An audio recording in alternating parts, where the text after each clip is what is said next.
जय हिंद students, welcome back to the defence booster series for CDS and NDA examinations. मेरा नाम है राजीव शर्मा और यहाँ हम आपके साथ करंट अफेयर्स के कुछ टॉपिक्स को डेली डिस्कस करते हैं। आइए आज के टॉपिक्स को बिना देरी किए शुरू करते हैं। आज का जो सबसे पहला टॉपिक आपको मेरे पीछे स्क्रीन पर दिखाई दे रहा होगा, दैट इज G20 समिट 2025।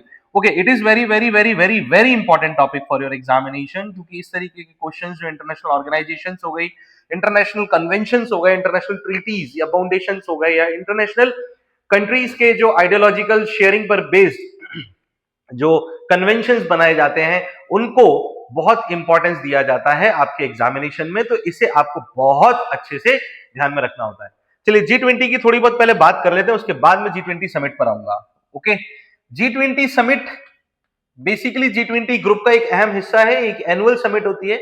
आप ये मान सकते हैं कि G20 के जो कंट्री मेंबर्स हैं, उन मेंबर कंट्रीज का एक एनुअल मीटिंग होता है। उस कंट्री के हेड्स का अलग मीटिंग होता है और उस मीटिंग में कई सारे जो आइडियोलॉजीज हैं या कई सारे जो बोल सकते हो targets for the world economy है, उन्हें शेयर किया जाता है और उन पर बात की जाती है और उन्हें फाइनलाइज किया जाता है। So the important point comes here कि G20 सर है क्या। देखो, इसे बेसिकली जो इनिशियल लेवल पर नाम दिया गया था वो था ग्रुप ऑफ 20 इकोनॉमीज। तो it was the group of 20 economies initially, जब ये डेवलप्ड फॉर्म में अपना सामने आया दुनिया के, इसलिए इसका नाम रख दिया गया G20। हालांकि अभी देखा जाए तो इसमें टोटल 19 मेंबर कंट्रीज आते हैं और 2 ग्रुप ऑफ कंट्रीज यानी कि 2 इंटरनेशनल ऑर्गेनाइजेशंस बोल सकते हो, अंतरराष्ट्रीय संगठन बोल सकते हो, वो इसमें शामिल है। तो बेसिकली 19 कंट्रीज जो हैं और 2 इंटरनेशनल ऑर्गेनाइजेशंस को ले लिया जाए तो टोटल मिलाकर के इसके 21 मेंबर पार्टीज हो जाती हैं, यानी कि कुल 21 सदस्य पार्टीज हो जाती हैं। इस ग्रुप को 1999 में शुरू किया गया था, वर्ष 1999 में। लेकिन सही तौर पर इसकी पूछ जो दुनिया भर में शुरू हुई है, अपने सही मायनों में ये दुनिया के सामने 2008 में आया। जिस समिट की मैं बात कर रहा हूं बेटा, उसकी पहली जो समिट है वो 2008 में ही ऑर्गेनाइज की गई थी। अगर कोई आपसे पूछ ले कि सर ये समिट ऑर्गेनाइज की कहां गई थी, तो मेरा जवाब और आपका भी जवाब यही होगा, that was organised at Washington DC. Sir कहां आता है ये? यूनाइटेड स्टेट्स ऑफ अमेरिका में आता है। कहां आता है? यूनाइटेड स्टेट्स ऑफ अमेरिका में आता है। 2008 में पहली समिट थी और इस साल 2025 में इसकी 20th समिट यानी कि 20वीं शिखर सम्मेलन आयोजित की गई है।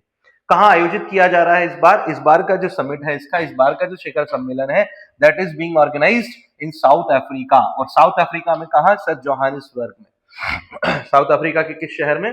सर जोहानिसबर्ग में। ये 22 और 23 नवंबर 2025 को ऑर्गेनाइज किया जाएगा। और एक और अहम और इंपॉर्टेंट बात जो सामने आती है वो है, सर अफ्रीका महाद्वीप के किसी भी देश में, in any of the country comes under the African continent of the world, Africa महाद्वीप के किसी भी देश में ऑर्गेनाइज होने वाली ये पहली G20 समिट है। क्लियर है या नहीं?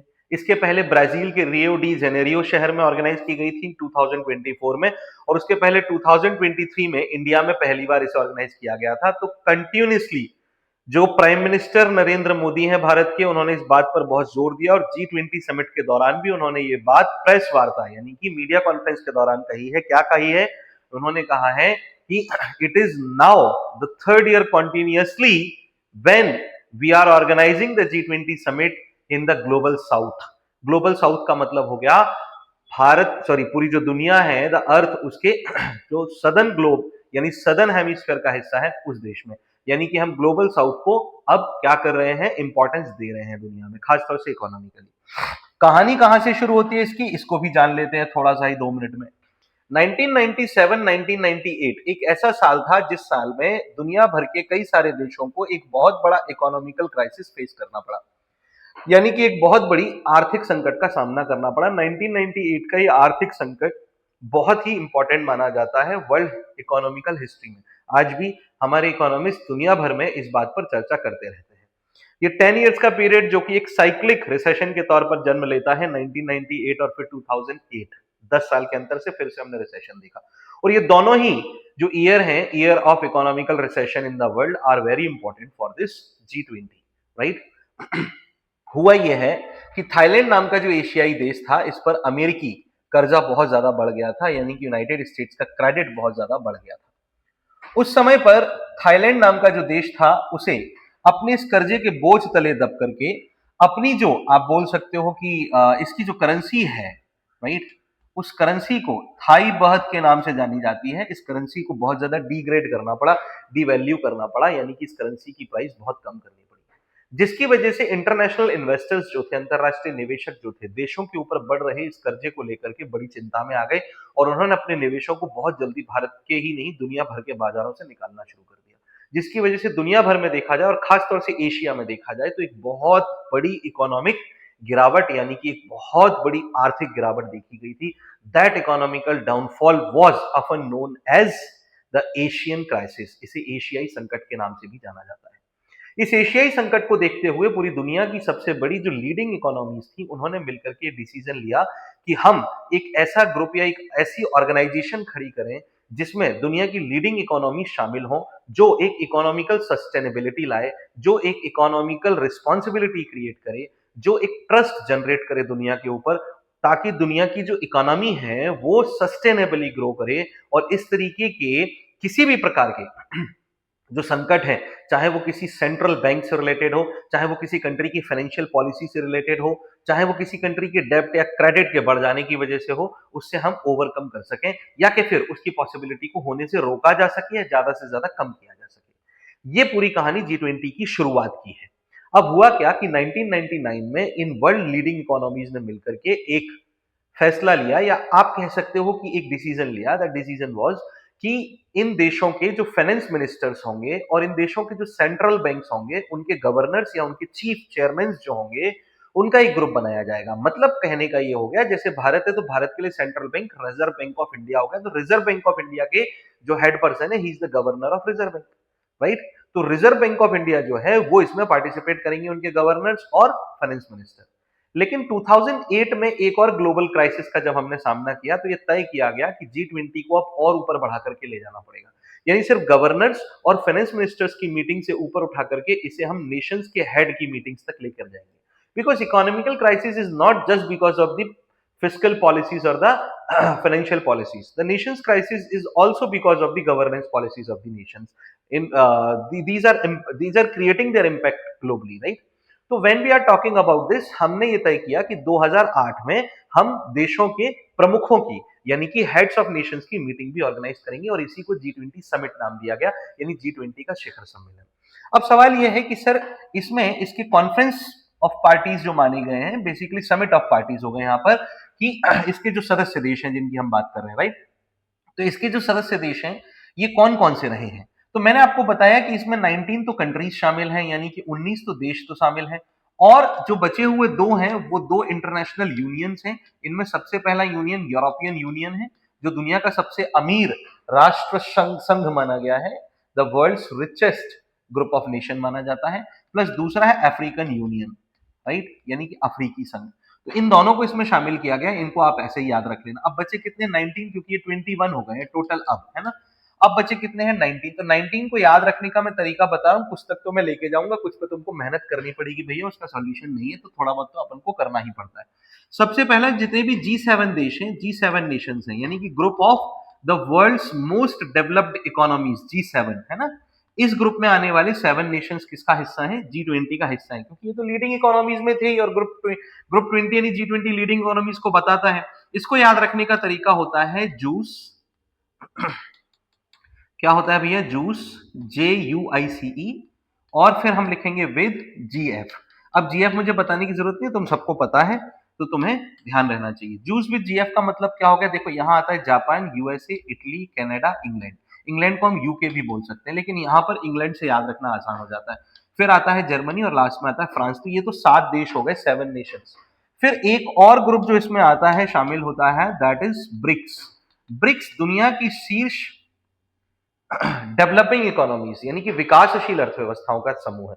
G7 विकसित अर्थव्यवस्थाओं का समूह है, यानी डेवलप्ड इकोनॉमीज का, और ब्रिक्स जो है वो डेवलपिंग इकोनॉमीज का ग्रुप है, यानी कि विकासशील। इसके नाम में ही इसके 5 देश आते हैं, हालांकि अब 5 रहे नहीं है क्योंकि रिसेंटली इसमें और भी देश जोड़े गए, लेकिन हम इन 5 को याद रखते हैं। इसमें क्या हो जाता है, बी से अगर आप देखते हो तो that stands for Brazil, Russia, इसके बाद India, China and south Africa. Brazil, Russia, India, China and south Africa. तो इस तरीके से आपको टोटल कितने मिल जाते हैं, 7 यहां से मिल जाते हैं, 5 यहां से मिल जाते हैं, 12 नेशंस तो आपको इसी से याद हो जाएंगे। जो इसके एक्रोनिम हो गए इनके नामों में दर्ज है, और इसके लिए एक एक्रोनिम आप ऐसे याद कर लीजिएगा, राइट। अब बचे हुए आपके पास 8 देश रहते हैं, इन देशों के लिए आपको बस याद करने पड़ेंगे। तो ये 8 ही देश तो याद करने हैं, इसका भी एक्रोनिम बनाया जा सकता है लेकिन बहुत ज्यादा सरदर्दी हो जाएगी, that's why I am not telling, right. तो इसको तो डायरेक्टली याद कर लोगे तो ज्यादा अच्छा है। जैसे इसमें सबसे पहले आप देखोगे तो इंडोनेशिया आता है, इसमें साउथ कोरिया आता है, राइट। बहुत सिंपल है यार, इतना भी नहीं कर पाएंगे हम लोग तो क्या करेंगे, है ना। फिर मेक्सिको आता है, फिर यूएई आता है, फिर यूएई के पास में ही सऊदी आता है इसका पड़ोसी, राइट। फिर इसके बाद तुर्की आता है, मैंने बताया था पहले टर्की था, अब तुर्की प्रोनाउंशिएट किया जाता है। ऑस्ट्रेलिया आता है, एंड एट लास्ट अर्जेंटीना आता है। तो इस तरीके से ये पूरा का पूरा ग्रुप जो है G20 समिट का हिस्सा बन जाता है, राइट। तो क्या करना है, ऑब्जेक्टिव्स क्या है, सस्टेनेबल ग्रोथ ऑफ इकोनॉमी पूरी दुनिया के लिए लाई जाए। जो देश बहुत ज्यादा गरीब हैं, पॉवर्टी के अंतर्गत आ रहे हैं या अनडेवलप्ड कंट्रीज हैं, उनके लिए एक बैलेंस्ड क्रेडिट ऑप्शन तैयार किया जाए। क्रेडिट कौन देगा, जो अमीर है वो गरीब को हमेशा लोन देते हैं, तो यहाँ पर भी leading economies will provide the credit to those economies which are under developed और which are not developed countries. तो जिनमें बहुत ज्यादा भुखमरी है, माल न्यूट्रिशन है, जिनमें सही से एम्प्लॉयमेंट जनरेशन नहीं है, जिनके पास मैन्युफैक्चरिंग प्रोडक्शन नहीं है, अपने सर्विस प्रोडक्शन नहीं है, एग्रीकल्चर के मामले में भी पिछड़े हुए दिखाई देते हैं, टेक्नोलॉजी का ठीक से डेवलपमेंट नहीं हो पाया है, ताकि हम दुनिया को सिर्फ एक ही इकोनॉमिकल स्ट्रीम में शामिल कर सके। That means the countries of whole the world, पूरी दुनिया के सभी देश will be flowing in the same stream of the economy, so that we can bring a financial equality in the nation. हम दुनिया के बीच में क्या लेकर आए, हम दुनिया के बीच में एक वैश्विक वित्तीय समानता लेकर के आए। ये ऑब्जेक्टिव ग्रुप 20 का यानी G20 का था। इसकी समिट पहली बार साउथ अफ्रीका में ऑर्गेनाइज की गई है। इतना सा फैक्ट बस आपको याद रखना है, इसके अलावा और कुछ भी नहीं है। उम्मीद है ये टॉपिक आपको समझ में आ गया होगा। हम दूसरे टॉपिक की ओर बढ़ते हैं। सेकंड टॉपिक आप जो देख रहे हो that again comes from the defence. Bharat के रक्षा मंत्री राजनाथ सिंह ने हालिया तौर पर फ्रांस, जो यूरोप का एक प्रमुख डिफेंस प्रोडक्शन के लिए जाना जाने वाला देश है, के साथ एक बोल सकते हो कि मल्टीपर्पज डिफेंस डील साइन की है, यानी कि एक बहुउद्देशीय जो रक्षा समझौता है उस पर हस्ताक्षर किए हैं। अब ये रक्षा समझौता किस बात का है, इसमें हम एक दूसरे के साथ अपनी टेक्नोलॉजी को शेयर करेंगे। हम अपनी टेक्नोलॉजी में आर्टिफिशियल इंटेलिजेंस जो हो गया, उसे हम टेलीकम्युनिकेशन को इंप्रूव करना और ड्रोन्स को ज्यादा से ज्यादा शामिल करना और फ्यूचर टेक्नोलॉजीज के बारे में अपने इनोवेशंस को आगे बढ़ाना, right. Joint trainings, joint research and joint testings, ये 3 चीजें इसमें इंक्लूड की जा रही हैं। क्या हो गया, संयुक्त प्रशिक्षण, संयुक्त आपका बोल सकते हो परीक्षण, और आपकी संयुक्त तकनीकी का साझा, ये 3 चीजों को इसमें इंपॉर्टेंटली इंक्लूड किया जा रहा है। तो बेसिकली क्या बोलता है कि India and France have signed a significant technology agreement, right, for the defence purpose. किसके बारे में, डिफेंस पर्पस के बारे में। ये भारत में रिसर्च एंड डेवलपमेंट R&D के अंतर्गत काम करने वाली प्रमुख organisation defence research and development organisation DRDO, जिसे वर्ष 1958 1958 में स्टैब्लिश किया गया था, है ना, किसको, DRDO को। और फ्रांस में डायरेक्टरेट जनरल ऑफ आर्मामेंट्स, ये फ्रांस का प्रमुख क्षेत्र है जो सरकार के अंतर्गत फ्रांस के लिए बहुत महत्वपूर्ण डिफेंस इक्विपमेंट्स को तैयार करता है। इसके अलावा फ्रांस हमारे प्रमुख रक्षा समझौते के अंतर्गत आने वाले देशों में से है। फ्रांस भारत के लिए एक अच्छा खासा रक्षा का आप देख सकते हो तो निर्यातक देश है, एक्सपोर्टर कंट्री है। हालिया तौर पर हमारे यहाँ फाइटर प्लेन्स की जो लेटेस्ट टेक्नोलॉजी शामिल की गई है, जिसका नाम राफेल है, और राफेल नाम का प्लेन जो है वो किसने हमें एक्सपोर्ट किया है, फ्रांस ने ही एक्सपोर्ट किया। तो आप देख सकते हो कि फ्रांस जो है हमारे लिए एक इंपॉर्टेंट साझेदार है, पार्टनर है डिफेंस के अंतर्गत। इसके अलावा मिराज प्लेन्स जो है हमारे, वो भी फ्रांस से ही हमने लिए थे। तो फ्रांस के साथ हम एक एक्सरसाइज भी करते हैं। भारत फ्रांस के साथ एक या कई एक्सरसाइजेस करता है, एयरफोर्स के लिए करता है, इसके अलावा आर्मी के लिए करता है। तो फ्रांस भारत का एक बहुत बड़ा रक्षा रणनीतिक साझेदार है, यानी स्ट्रैटेजिक पार्टनर है। चलिए, तो इसे ध्यान रखिएगा, भारत ने हालिया के तौर पर किससे समझौता किया, फ्रांस से समझौता किया। अगला अरावली हिल्स। भैया Aravalli hills is very important topic that comes from the environment as well as the climate change, क्योंकि एनवायरमेंटल चैलेंजेस में climate change is very important and that can be asked to you in your examinations. तो आपको इसको ध्यान रखना है। अरावली पर्वत आपको पता होगा, ये गुजरात में रन ऑफ कच्छ दक्षिण से शुरू होता है और नॉर्थ में ये ऑलमोस्ट दिल्ली और हरियाणा तक जाता है। भारत का जो राष्ट्रपति भवन है, प्रेसिडेंट हाउस है, जो अब कर्तव्य पथ, पहले राजपथ के नाम से जाना जाता था, जब 26 जनवरी की परेड होती है, वो भी रायसीना हिल्स पर आता है, और वो रायसीना हिल्स अरावली पर्वत का ही एक हिस्सा है। ये बेटा एक फोल्ड माउंटेन है और ये दुनिया का सबसे पुराना फोल्ड माउंटेन माना जाता है, यानी दुनिया का सबसे पुराना वलित पर्वत। वलित पर्वत अपने ऊंचाई और अपने फैलाव में, यानी अपनी हाइट में और अपने एक्सपेंशन में दुनिया के सबसे बड़े माउंटेन यानी पर्वत माने जाते हैं।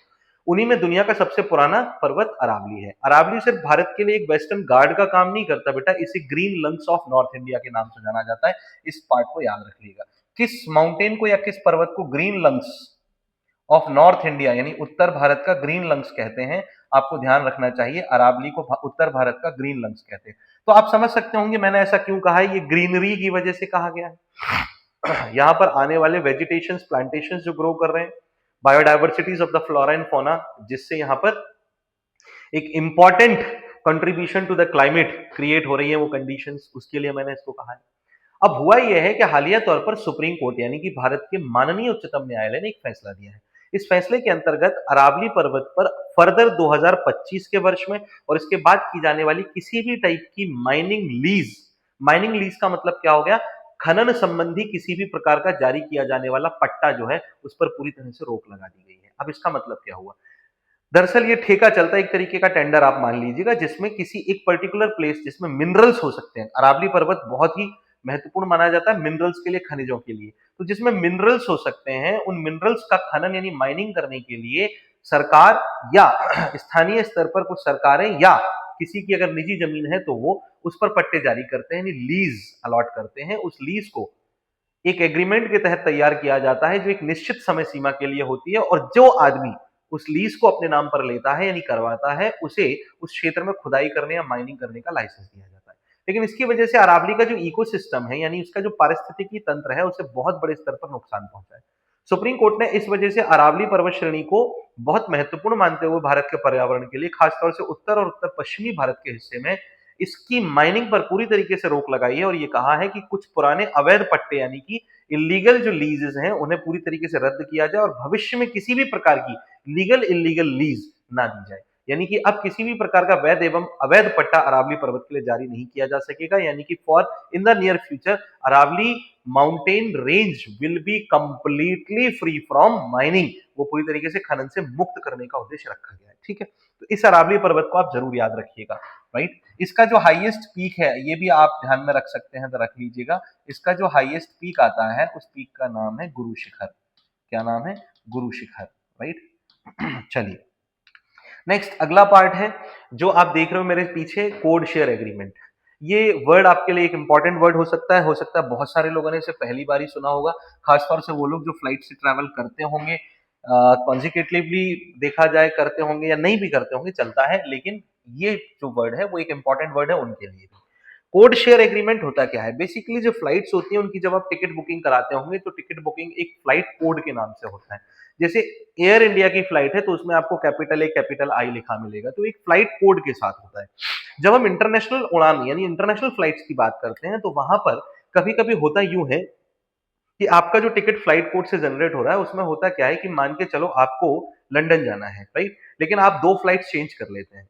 अब उदाहरण के तौर पर मानिए कि आप एयर इंडिया की फ्लाइट से यहां से दुबई जाते हैं और फिर दुबई से आपको एक फ्लाइट चेंज करनी है कि मान लें कि इंडिया से लंदन के लिए डायरेक्ट फ्लाइट नहीं जा रही, तो कोई आदमी इंडिया यानी दिल्ली से न्यू दिल्ली एयरपोर्ट जो आईजीआई एयरपोर्ट है वहां से शुरू करता है और दुबई एयरपोर्ट पर लैंड करता है, और फिर दुबई एयरपोर्ट से उसकी एक कनेक्टिंग फ्लाइट जो है दूसरी फ्लाइट शुरू होती है। मान के चलिए वो फ्लाइंग एमिरेट्स नाम की कंपनी की एक फ्लाइट है जो कि लंदन आपको लेके जाएगी, तो उस फ्लाइट का कोड शेयर या जो उस फ्लाइट का जो फ्लाइट कोड है वो अलग होगा।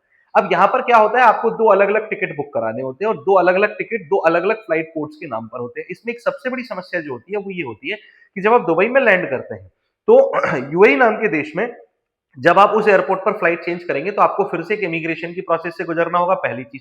दूसरी चीज, आपको अपने सामान का इमिग्रेशन भी फिर से कराना होता है, तो उसमें यात्री जो होते हैं उनको बहुत ज्यादा परेशानी होती है और उनका समय भी खराब होता है, और मेंटल इरिटेशन तो होता ही होता है, वो तो एक अलग चीज है। एयर इंडिया ने कनाडा नाम के देश में एयर कनाडा नाम की जो फ्लाइंग कंपनी है उसके साथ अपने कोड शेयर एग्रीमेंट को फिर से शुरू किया है। कहने का मतलब यह है कि कोविड-19 जो कोविड यानी कि कोरोना महामारी या पेंडेमिक आया था उस दौरान यात्रियों की सुरक्षा को दृष्टिगत रखते हुए कनाडा और एयर इंडिया ने यानी एयर कनाडा और एयर इंडिया ने अपना इस कोड शेयर एग्रीमेंट को टेम्पररीली खत्म कर दिया था, अस्थायी रूप से समाप्त किया था। अब उन्होंने उसे फिर से शुरू करने का फैसला ले लिया है जो दिसंबर 2025 से लागू हो जाएगा। अब इसका मतलब क्या है? अब इसका मतलब आप ऐसे समझिए कि आप भारत में फ्लाइट का टिकट बुक करा रहे हैं, तो होगा क्या कि भारत में फ्लाइट का टिकट आप एयर इंडिया के कोड पर फ्लाइट कोड पर बुक कराएंगे, लेकिन अगर आप मान के चलिए कि लंदन से आप एक फ्लाइट लेते हैं जो वैंकूवर कनाडा में जाती है, राइट, तो आप लंदन में लैंड कर रहे हैं और लंदन से फ्लाइट चेंज कर रहे हैं एयर कनाडा की। आप लंदन तक गए एयर इंडिया से, और एयर इंडिया के बाद आप लंदन में चेंज कर रहे हैं हीथ्रो एयरपोर्ट पर किसको, एयर कनाडा की फ्लाइट को, और एयर कनाडा की फ्लाइट से आप वैंकूवर जा रहे हैं। तो इसमें है क्या कि आपका जो एयर कनाडा का टिकट बुक होगा वो एयर इंडिया की फ्लाइट कोड पर ही बुक हो जाएगा। कहने का मतलब जो दो इंटरनेशनल एयरलाइन कंपनीज एक दूसरे के साथ कोड शेयर एग्रीमेंट करती है, तो कोड शेयर एग्रीमेंट का मतलब ये होता है कि वो कंट्री एक दूसरे को अलाउ कर रही है, एक दूसरे के पैसेंजर्स को अलाउ कर रही है कि वो एक दूसरे के फ्लाइट कोड पर ही दोनों एयरलाइंस के प्लेन्स का या फ्लाइट्स का टिकट बुक कर सकते हैं। इससे क्या होगा, यात्रियों को अपने सामान का दोबारा इमिग्रेशन नहीं कराना। एक बार इमिग्रेशन होगा जो इंडिया से डायरेक्ट कनाडा के लिए यानी वैंकूवर के लिए होगा, लंदन में फिर से वो इमिग्रेशन चेक नहीं होगा आपका, और आपका सामान सीधे ट्रांसफर कर दिया जाएगा, राइट। यात्रियों को होने वाली जो परेशानी है वो भी खत्म हो जाती है। तो एयर इंडिया ने हालिया तौर पर किसके साथ, एयर कनाडा के साथ ही कोड शेयर एग्रीमेंट साइन किया है। मैं उम्मीद करता हूं कि मेरे दिए हुए एग्जाम्पल के साथ आपको ये चीज समझ में आ गई होगी। ये पूरा का पूरा एग्रीमेंट जो साइन किया गया है ये 2 दिसंबर 2025 से लागू होगा। कनाडा जाने वाले यात्रियों के लिए खुशखबरी मानी जा सकती है, राइट। तो इसके बारे में आप जरूर देखिए कि क्या है फ्लाइट कोड शेयर एग्रीमेंट जो इंटरनेशनल फ्लाइट्स के साथ रिलेटेड है, अंतरराष्ट्रीय कंपनियों के बीच होता है, राइट। चलिए, मैं उम्मीद करता हूं आपको आज के लेक्चर्स समझ में आ गए होंगे, और इससे रिलेटेड कोई भी क्वेरी या कोई क्वेश्चन है so you can contact us freely. आपको कोई हेजिटेशन करने की जरूरत नहीं है। Thank you.